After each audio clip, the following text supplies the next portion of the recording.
जरा सोचिए, क्या हो अगर लोकतंत्र के सबसे बड़े हथियार यानी हमारे वोटिंग राइट्स का इस्तेमाल बहुत ही कम होने लगे या फिर बहुत ज्यादा होने लगे। चुनावों की टाइमिंग और जनता की पावर के बीच का जो ये बैलेंस है ना, वो सच में बहुत नाजुक होता है। तो चलिए आज इसी दिलचस्प और रहस्यमयी बैलेंस को डीकोड करते हैं। आज हम एक ऐसे मुद्दे पर बात कर रहे हैं जिस पर आजकल हर जगह बहस छिड़ी हुई है। वन नेशन वन इलेक्शन, यानी पूरे देश में एक साथ चुनाव। हम ये समझने की कोशिश करेंगे कि क्या ये वाकई इस सिस्टम को फास्ट और एफिशिएंट बनाने का कोई मास्टर स्ट्रोक है, या फिर इससे हमारी जो लोकल लेवल की लोकतांत्रिक जवाबदेही है वही खत्म हो जाएगी। तो आज हम किन किन चीजों पर बात करेंगे। सबसे पहले हम इस बाधित चुनाव चक्र का इतिहास देखेंगे। फिर बात करेंगे कि इसे लागू करने के लिए नियमों और संविधान में क्या बदलाव करने होंगे।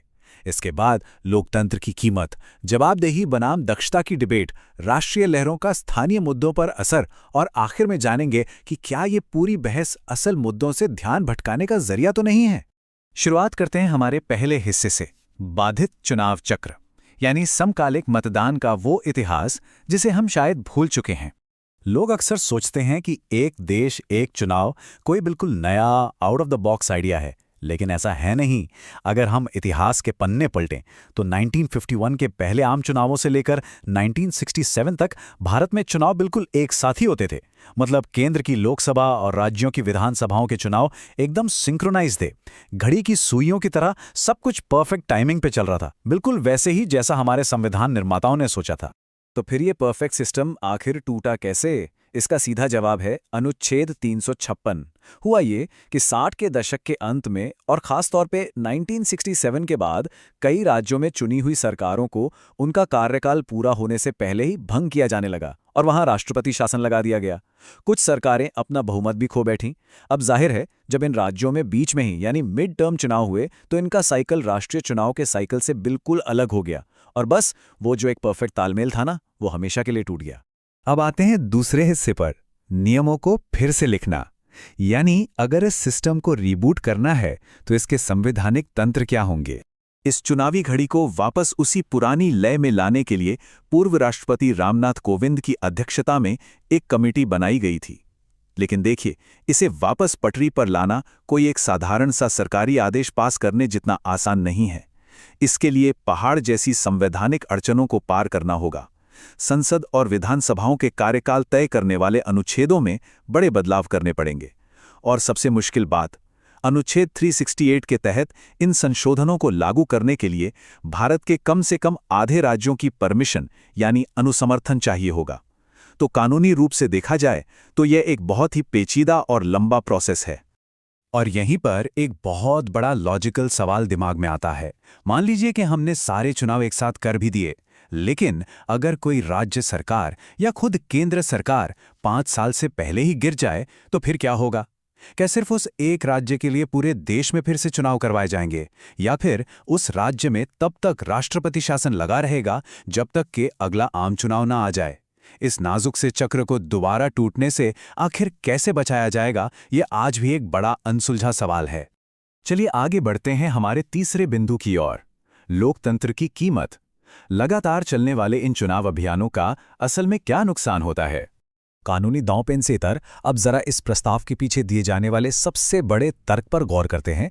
पैसा, 60,000 करोड़ रुपए। जी हां, अनुमान है कि सिर्फ 2019 के आम चुनावों में ही इतनी बड़ी रकम खर्च हुई थी।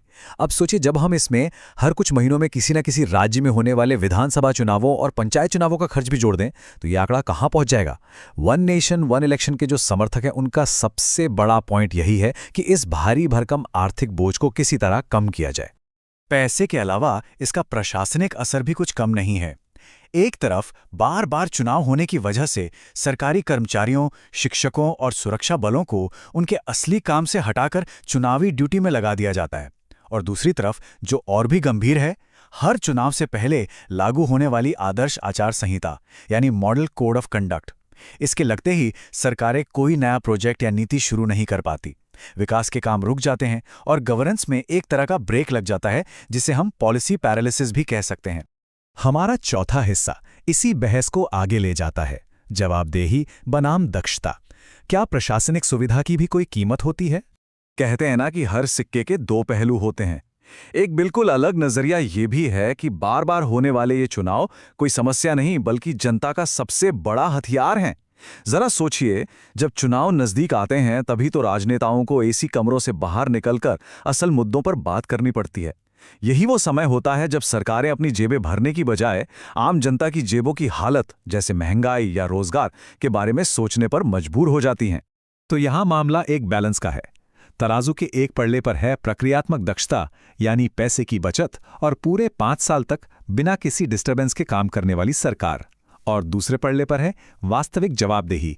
लगातार चुनाव होते रहने से नेताओं पर हमेशा एक प्रेशर बना रहता है कि उन्हें जनता के बीच जाना है, उनके सवालों के जवाब देने हैं, उन्हें हर वक्त अलर्ट रहना पड़ता है, ना कि सिर्फ 5 साल में एक बार।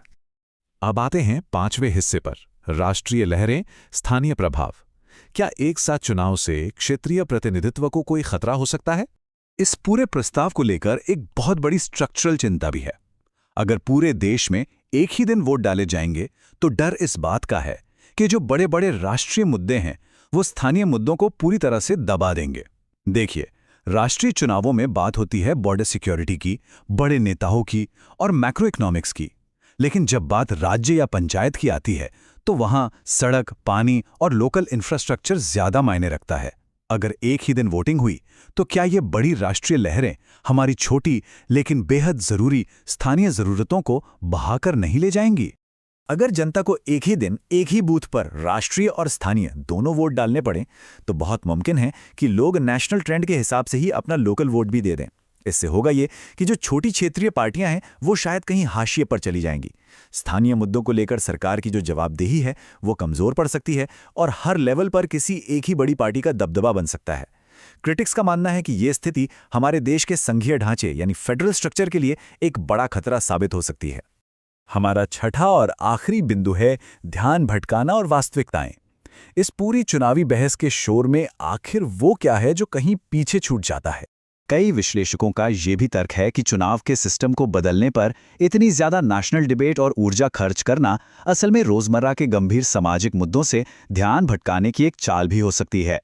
आज जब समाज को बढ़ती बेरोजगारी, आसमान छूती महंगाई, शिक्षा और हेल्थ केयर की खस्ता हालत और चरमराते इंफ्रास्ट्रक्चर जैसी गंभीर समस्याओं के तुरंत समाधान की जरूरत है, तब हमारी पूरी राजनीतिक बहस सिर्फ इस बात पर सिमट कर रह गई है कि चुनाव कैसे कराए जाएं। और यहीं पर हमें रुककर एक बहुत ही सीधा सा सवाल खुद से पूछना चाहिए।